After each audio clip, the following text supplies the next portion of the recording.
Hey everybody, welcome back to On the Fence Movie Reviews. I'm Adrian. And I'm Rob. Today we're going to be giving you our rankings of every Spider-Man film made.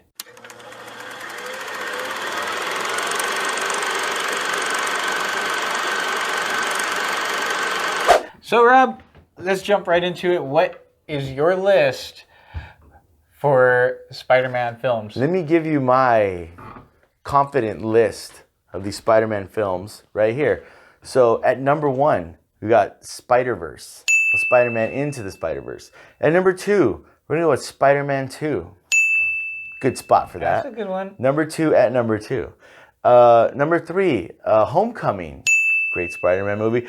At number 4, The Amazing Spider-Man. Yes, that means I did put at number 5, Spider-Man.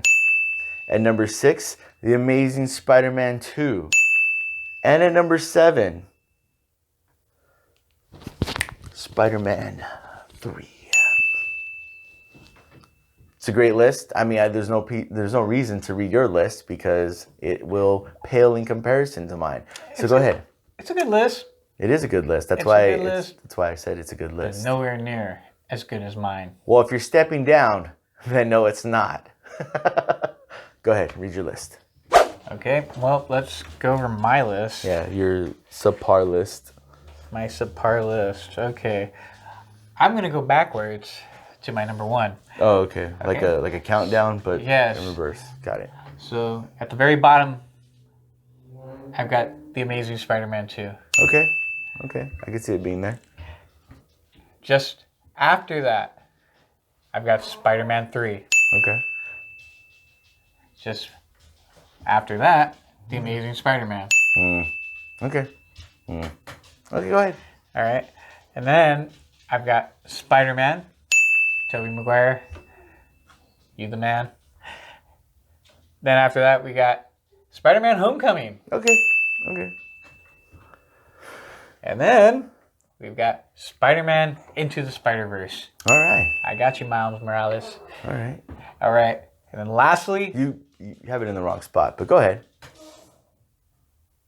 Spider-Man 2. That is the perfect list for all these Spider-Man films. Guys, don't listen to Rob. Just stick with me on this one, all right? Okay, Rob, so why did you rank the movies the way that you did? Okay, well, let me tell you, Adrian, why I ranked the movies in my very perfect, specific order. We'll start off at number 7, Spider-Man 3. In the words of a good friend of mine, is a hot mess. Dancing emo Spider-Man, the misuse of Venom, who's probably one of the greatest. Is Venom a villain, really? One of the great. I'll call him a villain. Venom is a villain. One of the greatest villains in Marvel universe, Venom, and just the misuse of him. There's just there's too much going on in that movie to enjoy any of it. To enjoy any of the misuse of everything in that movie. Yeah. And then we'll go to Amazing Spider-Man 2. It's just like, what is it? I didn't like Jamie Foxx's character in that movie. Electro. I'm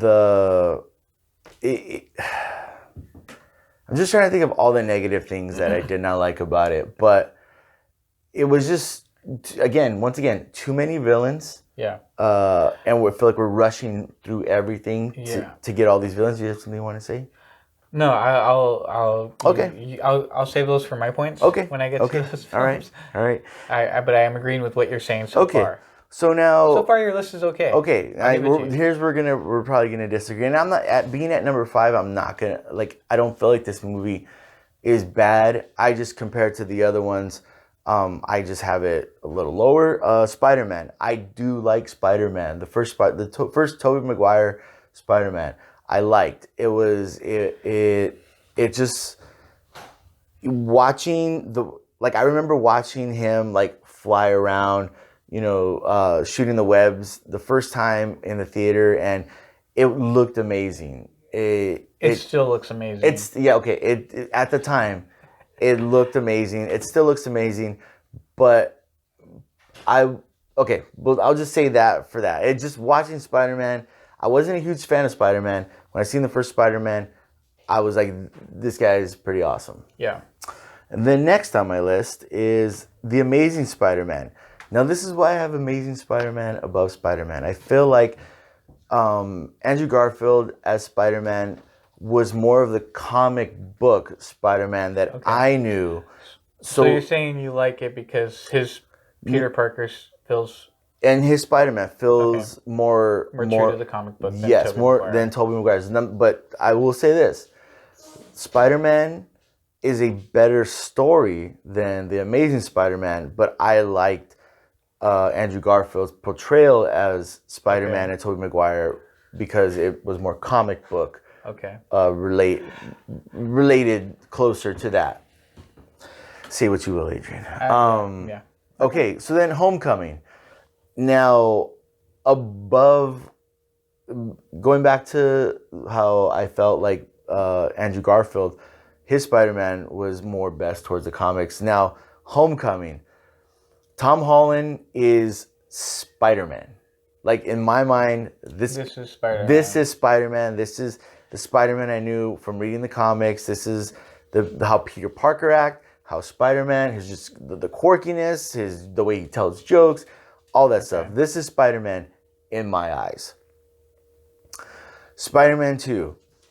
Again, so this, I don't feel like it's comic book, like sticks to the comic book, but as far as a story and the way like Doc Ock in Spider-Man 2 was awesome. Like just like we were just talking about it, like when the claws attached to him and they're trying to like take the claws out and it's horror like, and just the way the claws got a mind of their own. Like in the story too. The story is awesome. I will say I loved Spider-Man 2. It was just a great movie. And going back to when you say how I said with Spider-Man 1, when I saw it back then, watching Spider-Man move, his movement was awesome. Like to this day, like I will still say Spider-Man 2 is awesome. Just the way, as far as everything looks, is awesome. Yeah. Now, my number one is Spider-Man Into the Spider-Verse, because now this is pretty much literally comic book ripped out of the pages and thrown on the movie screen. Everything about Spider-Man Into the Spider-Verse I loved. It was just great story. The way the characters acted, just everything about Spider-Man Into the Spider-Verse, and it opens up this whole like other different types of Spider-Man, Spider-Women. Yeah. So I mean, Spider Pigs, and it just, this is like when I watched Spider-Man Into the Spider-Verse, it, not to be like I was crying or anything, but it hit me emotionally because I was just like, this is awesome. Like this is when something just grabs you and touches you and gives you the feels. I was like, this is such a great movie. Yeah. So that's my list, Adrian. And good list. So you got a couple of things wrong on there, but okay, good list. That's even the people who think they're right can be wrong.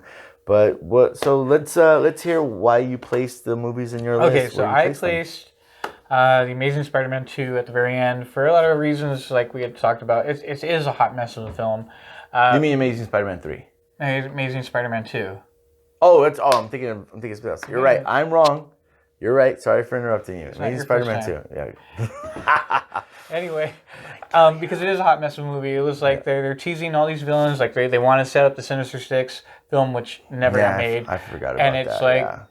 And it's it was a waste of Paul Giamatti, who's a great character. The Rhino, what they were doing with him was just terrible. It was like, and they didn't respect the story itself of Electro and giving him a fair story. It was like, let's make all these little and it was just it was a big mess. Yeah. And that's why, for me, it was the worst of the bunch. Spider-Man 3, They're, you know what? For me, it has a special place in my heart. It is a guilty pleasure, but I do recognize that it is one of the weaker ones of the franchise or of Spider-Man films because same thing. It was like let's shove in Sandman there. Let's throw in Venom when they really should have focused on the Goblin arc that they had been building over 3 films. You know, they should have just focused to a great climax between Peter and Harry, and that would have made for really a perfect Spider-Man 3. But they decided, you know, we want more villains, we want more action, we want more of this, and it was just a big mess. Yeah, it didn't work. And that's why it failed for me. And so then going on from that, we go to The Amazing Spider-Man, which I agree with what you were saying. Andrew Garfield's Peter Parker was good. It was solid. But it wasn't like, I don't know, it wasn't perfect for me. Okay. You know, it just kind of was like, I was like, okay, it's fine. But like to using your own words, for me, Spider-Man was a better story. And that's why I move it down. Okay. So it's fine, but not perfect. It's just kind of, like, yeah, it was there. It's not as memorable for me. Okay. And I think maybe that's partly because of nostalgia. And that's why I have Spider-Man just above that one. Now, Spider-Man, you know, came out at the time that it did. You know, comic book films weren't where they are at now, the caliber. And this just catapulted that. Like, we had never seen a comic book film like this. Yes, we had X-Men prior to this, but this one really took it up another level, like of what a comic book film can be. And you know, God, why am I forgetting his name right now? Tobey Maguire? No, the villain. William Dafoe. Yeah. William Dafoe. Green Goblin. His Green Goblin was just freaking awesome. I loved him. The way nobody can play a maniac like the way William Dafoe can. And you know, again, you see Sam Raimi's horror elements bleed into this film, and for me, it just felt like a Saturday morning cartoon played in real life, like action, live action. So that's the feeling that I got. So it has like that, you know, I felt like a kid again watching this film. I can watch it again and feel like a kid again. And I love Spider-Man. And again, I'll put just before that, for the very reasons that you talked about, Tom Holland is Spider-Man. He has the complete package of Spider-Man. His Peter Parker, his Spider-Man are perfect. It's an entertaining film, really good. I like the fact that they didn't go over the whole Uncle Ben story all over again. They just jumped right into it, which was good. It was something new. It felt fresh, and it's still an entertaining film. And that's why I really liked Homecoming just above Spider-Man. Okay.